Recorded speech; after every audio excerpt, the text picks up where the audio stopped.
Olá, bom dia, graça e paz. Está aqui hoje de lugar diferente, estou na casa da minha mãe para a gente trazer a mensagem, mas não importa o lugar, o importante é a palavra de Deus, amém? Gostaria que a gente pudesse orar nesse instante, você que pode, ore junto comigo, para que o Senhor fale ao seu coração, que não seja eu. Peço o Espírito Santo para ministrar a palavra dele ao seu coração, amém? Senhor, meu Deus e meu Pai, eu te agradeço, Senhor, porque o Senhor é bom, o Senhor tem cuidado de nós. Ó Pai, te agradeço porque nada fugiu do teu controle e nunca fugirá, porque o Senhor é um Deus que não falha, Deus. Um Deus que nunca vai falhar, Pai. Te adoramos por isso, te entronizamos, Pai. Sabemos que o Senhor é um Deus soberano. Entregamos a Ti esse momento. Pai, fala aos nossos corações, Senhor. Que seja o Teu Santo Espírito a falar, Pai. Ministre a Tua palavra em nós. Ó Pai, a palavra com P maiúsculo, que é Jesus. Ó Pai, ensina-nos a compreender o Teu amor, a compreender os Teus ensinamentos. E aí sim, Deus, praticar de consciência limpa, de consciência no Senhor, Deus. Pai, te peço isso nesse momento, que o Senhor alcance os meus irmãos, cada um que estiver ouvindo essa palavra, que seja para honra e glória do Teu santo nome. É que eu te peço, consagra-te essa aula, toda a EBD, todo o ministério, Pai, nas Tuas mãos, em nome de Jesus. Amém. Amém? Semana passada, a gente falou um pouquinho sobre a ansiedade. A gente falou Mateus 6, o versículo 25, né? Que fala um pouquinho de não andar ansioso. E durante essa semana, lá no grupo do WhatsApp, eu tentei enviar os versículos relacionados com ansiedade. A gente sabe que nos textos que a gente está aqui, de Mateus 6, a gente vai chegar ao ponto onde que fala sobre buscar o reino em primeiro lugar, a gente sabe disso. Mas a gente não tem como tirar o contexto da ansiedade, porque Jesus está tratando exatamente isso nesse contexto. Então hoje a gente vai continuar um pouco, só que a gente vai ler os versículos 26 e o versículo 27, que é o nosso cronograma para a aula de hoje, amém? Então você que pode, abre aí sua Bíblia, Mateus 6, vou pôr mais para cá, versículo 26 e o 27. Fala assim: contemplai as aves do céu, não semeiam, não colhem, nem armazenam em celeiros. Contudo, vosso Pai Celestial as sustenta. Não tendes vós muito mais valor do que as aves? Qual de vós, por mais que se preocupe, pode acrescentar algum tempo à jornada da sua vida? Jesus está perguntando. Então, a gente vai entender primeiro o versículo 26 e o 27 separadamente. O 26, se a gente olhar, Jesus usa a palavra contemplar. Quando ele começa com essa frase, ele quer trazer para nós o entendimento de analogia, de comparação. Então ele compara nós mesmos com as aves. Ele fala, olha lá as aves do céu, né? Elas não semeiam, elas não colhem e nem armazenam. Então elas não trabalham e nem guardam, né? Que seria aí o sentido de provisão, né, que dá segurança na nossa cabeça, né, dá segurança. Então as aves não armazenam, não trabalham. E o vosso Pai, quem? Nosso Pai Celestial, não né, sustenta cada uma delas. Não tendes vós muito mais valor do que as aves? Então, o que Jesus está falando, e não sou eu que estou falando, é Jesus, que para Deus, né, nós somos muito mais importante do que as aves. E se Ele cuida das aves, que é um ser, e aí mostra, né, que Deus tem todo o cuidado com cada ser da natureza, seja um ser pequeno, Deus mostra o seu zelo. Jesus apresenta para nós, através desse versículo, o zelo de Deus, tanto conosco e quanto às aves do céu, né? Quanto aos lírios, aos grandes e pequenos animais. Então Deus cuida de toda a criatura, né? Então ele fala assim, olha, tá vendo as aves? Elas não trabalham, elas não guardam, mas mesmo assim o vosso Pai, o Pai Celestial, guarda todas elas, sustenta todas elas, né? Então vocês que são feitos em imagem e semelhança de Deus, né? Foram criados e formados, e Deus soprou em nós o Espírito dele. Você não tem mais valor que a ave. Então, o que Jesus está mostrando para a gente que nós temos valor para Deus. Se você acha aí que você não tem valor, você acha que você é menosprezado por essas pessoas, e que isso pode ser até uma verdade, mas nunca se esqueça que para Deus você tem valor. Você tem valor, porque se não fosse assim, no versículo de João 3,16, não falaria que ele morreu para todos, né? Para todo aquele que nele crê, não pereça, mas tenha vida eterna. Então é para todos que creem. Então Deus, o vosso Pai, entregou o único Filho por amor de você. Então mostra que você tem valor. Então, se você tem valor, né, Deus não vai te desamparar. Então a gente está falando ainda a questão da ansiedade. Não andeis ansiosos com as coisas dessa terra. A gente falou semana passada sobre as preocupações. O que a gente está falando quando fala de preocupação ou ansiedade? Porque a preocupação não é um problema. O trabalho não é um castigo. Né? Se a gente parar para pensar, muita gente fala que o trabalho é um castigo. E o trabalho em si não é um castigo. Se você ler lá em Gênesis, quando Deus entrega o jardim, né, para o homem cuidar, ele fala, dominai e cultivai. Então o trabalho vem antes do castigo. O que se tornou castigo é que seria penoso depois. Então seria aí a terra produziria o quê? Ervas e abrolhos, né? O que fala lá. Então, o trabalho não é um castigo, não é um problema trabalhar. E ninguém está falando para você não trabalhar. Agora, o que a gente está querendo passar e que Jesus ensinou é que a gente confia demais na nossa força, no nosso braço, do que confiar em Deus, que se cuida das aves, não vai cuidar de nós que somos filhos.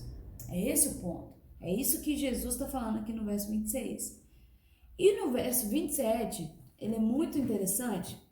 Fala assim, ó, qual de vós, por mais que se preocupe, pode acrescentar algum tempo à jornada da sua vida? Ou então, em algumas outras versões, a gente vai achar a palavra estatura, né? Ou então, eu acho que tem outras versões que fala aljada, né? Tem a questão da quantidade. Mas essa palavra jornada, no original grego, ela significa relíquia, mas o re é com H, então é a relíquia, né? Traz um sentido de tempo e de idade. Então, o que Jesus está falando aqui, por mais que você preocupe, a sua preocupação vai ser infrutífera ou inútil, porque você não pode mudar a sua jornada nessa terra. Você não tem essa capacidade com a sua preocupação aflitiva, porque a gente fala de preocupação quando é a preocupação que você deve ter pela sua família, pela sua casa, pelo seu trabalho, mas a gente está falando de uma preocupação aflitiva, aquela que te tira o sono quando você vai, né, preocupado ansiosamente pelas coisas que tem que fazer pelo futuro, né? E aí você não desfruta do presente. Então, quando aqui fala que você não pode mudar a jornada da sua vida, eu enxergo duas verdades para esse versículo. Esse versículo fala que Deus existe e que você não é Deus, você não é Ele, porque você não pode alterar isso. Você com toda a sua preocupação, você com toda a preocupação aflitiva, com sua preocupação, aquela que traz um peso, né? Você não pode mudar o tempo da sua vida nessa terra. O que o Senhor Jesus está nos ensinando é que confie nele, porque a gente não pode separar o contexto. E a gente sabe que vai, como eu falei no começo, vai concluir onde? Em qual versículo? Em que busque primeiro o reino de Deus e a sua justiça, né? Então, isso aqui Jesus está ensinando para a gente descansar na providência divina. É isso. Então, nesse versículo 27, a gente vê essas duas verdades, né? Que você, pra gente entender e aceitar a existência de Deus. Porque se eu, uma coisa é eu ter a opinião de que Deus existe, eu sei, é a minha opinião, não, eu acredito que Deus existe. Outra coisa diferente é eu ter a consciência que Deus existe. Então, aí eu passo a mudar o meu pensamento. Eu sei conscientemente que ele existe. Não é só uma opinião formada. Não é só um, um ponto, né, do que eu acredito. Eu tenho a consciência de que ele existe. A gente precisa entender isso. A diferença de que, eu tenho a opinião de que Deus é santo. A outra coisa é ter a consciência da santidade de Deus. São coisas separadas, né? Ter consciência de uma coisa é diferente de saber ou ter a opinião dela. Então, você precisa entender que por mais que você ande ansioso, você não pode mudar o curso da sua vida. Tá tudo nas mãos de Deus. Eu não acredito que Deus, ele desenhou tudo e está predestinado. Não vou entrar nesse termo, mas está, né, pré-escrito o seu caminho, mas eu sei que Deus sabe a cada decisão sua o caminho que você vai percorrer e ele sabe a consequência de escolher esse caminho. Então a questão é que você precisa confiar em Deus. É isso que a gente está tentando passar aqui. Então, né, esse tipo de preocupação é essa aflitiva, tá? Tenta minimizar o poder de Deus. E a gente tenta se colocar no lugar de Deus, que sabe todas as coisas, e a gente não anda na dependência dele, né? A gente quer ser aquele filho independente, sendo que a gente não consegue. A gente não consegue isso porque a gente precisa do Pai. E aí a gente, com esse desprezo, vou falar assim, ou esse menosprezo, né? Menosprezar o poder de Deus em questão de sustento, porque eu não confio, então eu menosprezo, eu acabo trazendo para mim um peso insuportável da preocupação. Eu não consigo descansar no Senhor. Eu não tenho paz. Como eu já falei em aulas anteriores, a paz não significa ausência de problema. Significa que em meio ao problema você descansar no Deus que você conhece, que te formou. Então a gente precisa confiar em Deus, né? Essa é a chave. A chave para quê? Por que Jesus está falando antes de tudo isso? Descansa no Senhor, confia. E aí você busca o reino em primeiro lugar. Porque se eu não confio em Deus, eu não consigo entender o reino. Se eu não entendo a existência de Deus, se eu tenho a consciência da existência de Deus, eu não busco o reino de Deus. Né? E como a gente já falou também, o reino de Deus não é só o que tem por vir. Na verdade, o reino de Deus é aqui e agora, em cada um de nós. Então, Jesus recomenda que a gente estude, faça uma análise sobre a maneira que Deus cuida de todas as coisas. Jesus, como um bom mestre, ele usava de coisas práticas para explicar aquilo que cada um ia entender. Por exemplo, ele usava de pescaria para falar com pescadores, né? Ele entendia quem eram ali seus discípulos e falava na linguagem deles. Então, quando ele fala aqui, olha lá os pássaros, olha lá as aves do céu, eles não semeiam. Então, ele está dando um exemplo e aí fala para a gente analisar cuidadosamente a generosa e particular, né, o cuidado particular que Deus tem com cada um dos seres, seja o mais simples ou, né, nós complexos como nós que existe na face da terra. Resumindo, nós temos uma visão distorcida da vida. A gente tem porque a gente pensa que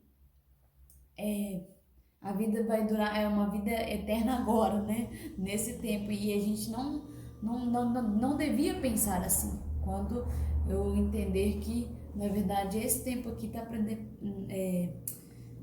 Não, nada que eu fizer vai mudar o meu tempo nessa terra. Nada que eu fizer, porque eu não preciso eu preocupar aqui. Eu não vou, com a minha preocupação aflitiva, eu não consigo mudar o curso, o tempo ou a jornada da minha vida aqui. Então, a gente tem uma ideia distorcida de vida e tem uma ideia distorcida de prioridades. A a gente não entende o que é prioridade, porque a gente precisa priorizar aquilo que realmente importa. Se eu importo demais com as coisas dessa terra, eu vou trazer isso como prioridade para mim. Então a gente precisa priorizar o reino de Deus, que vai chegar no versículo, a gente vai falar 33 de Mateus 6, que é buscar assim em primeiro lugar o reino de Deus e a sua justiça. Quando fala de justiça de Deus, o fruto de justiça de Deus, um dos frutos do seu reinado, o reinado dessa justiça, é o amor. Se a gente não ama, a gente não entende esses princípios que estão aqui. Se a gente não ama, a gente não consegue viver o que Jesus está orientando. Então a gente busca, prioriza o reino para entender e receber esse fruto que vem de Deus, que é o amor. Amém? Então somente a busca do reino de Deus vai nos colocar em harmonia com o Criador.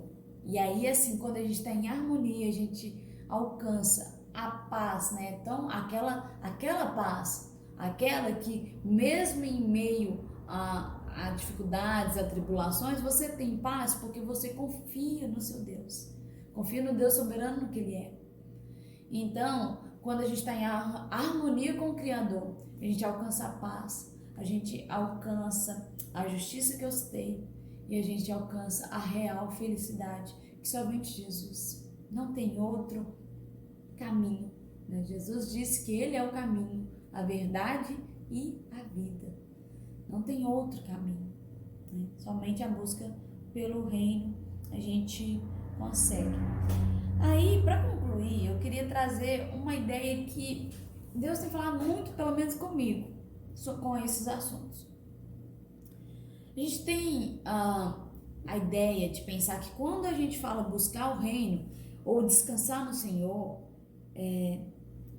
eu estou deixando de fazer as outras atividades da minha vida. Então, porque eu não posso separar. Então Jesus vai concluir: busque primeiro o reino de Deus. Acima, então busque com as suas primícias, se é mais fácil de entender assim. Ou seja, primeiro o reino de Deus.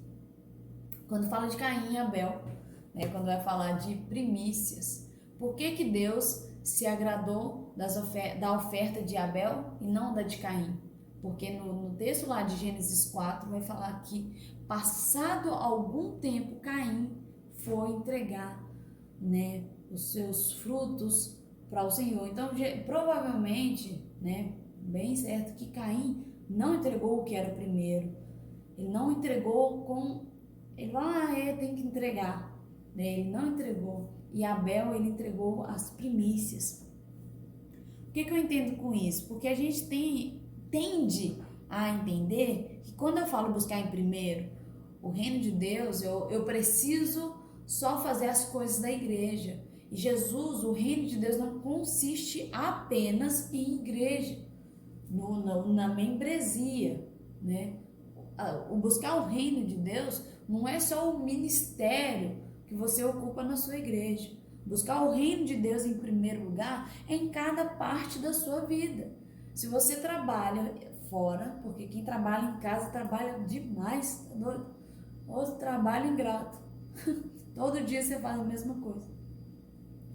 Mas quando você trabalha externo, você busca em primeiro lugar o reino de Deus no seu trabalho. Quando você estuda, você busca em primeiro lugar o reino de Deus na sua escola. Então Deus é prioridade em cada área da sua vida. Não significa que você tem que largar tudo para fazer só, né, as coisas de ministério que eu tô falando. Então você busca o reino de Deus na sua família, em primeiro lugar. E assim que a gente entende e prioriza o reino de Deus. Lá em Colossenses, eu gostaria de ler Colossenses 3:23.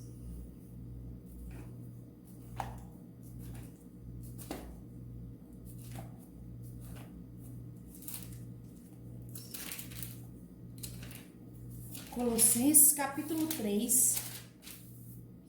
Paulo escreve essa carta. Não estava preso, né? Colossenses 3:23. 23. Fala assim: e tudo quanto fizerdes, fazei-o de todo o coração, como para o Senhor e não para os homens. Então, quando você trabalha, faça para o Senhor, faça como para o Senhor. Que aí você vai entender que você vai buscar o reino de Deus lá no seu trabalho. Quando você for, fazer alguma coisa na sua casa, na sua família, você achar que é chato demais ter que fazer vamos dizer assim, um favor para sua esposa, faça como se fosse para o Senhor. Se não for suficiente para fazer de bom grado para sua esposa, se não entender isso, entenda que faça para o Senhor, como se fosse para o Senhor. E aí, conscientes, olha só que interessante. O 23 fala: e tudo quanto fizerdes, fazei-o de todo o coração como para o Senhor e não para os homens. E o 24 fala: conscientes. Lembra da palavra que eu falei que é diferente eu ter a opinião de que Deus é santo do que eu ter a consciência da santidade dele. Conscientes de que recebereis do Senhor a recompensa da herança. É a Cristo o Senhor que estáis servindo. Então, não se preocupe em que você tenha que receber alguma coisa aqui, mas consciente, com a sua consciência, vai receber do Senhor, que tudo o que você está fazendo, quando você faz, você está servindo a Jesus. E é assim que a gente prioriza o reino de Deus e a sua justiça, Buscar o reino em cada parte da minha vida. Amém? A gente vai ficar nesses 2 versículos. Espero que o Senhor fale ao seu coração. A gente vai falar do 26 e 27 hoje. E semana que vem a gente continua falando sobre Mateus 6 até chegar ao finalzinho aí do capítulo 6. E aí a gente entra no último capítulo do Sermão do Monte, que é o capítulo 7. Amém? Aproveitando, hoje é domingo, Dia dos Pais, queria, em nome de todo o Ministério de Ensino, parabenizar todos os pais. Que o Senhor te abençoe e te guarde, e que o Senhor desperte em você, pai, o desejo de cuidar da sua família e ensinar no caminho, essa responsabilidade do pai. Que o Senhor te abençoe e te dê sabedoria para isso. É o desejo aí da nossa classe para todos os pais. Que o Senhor te abençoe em nome de Jesus. Feliz Dia dos Pais. E muito obrigada a você que assistiu até agora. Vamos falar mais, durante a semana a gente vai falar sobre esses temas. E eu conto com vocês até a próxima aula. Em nome de Jesus. Deus abençoe. Muito obrigada e até mais.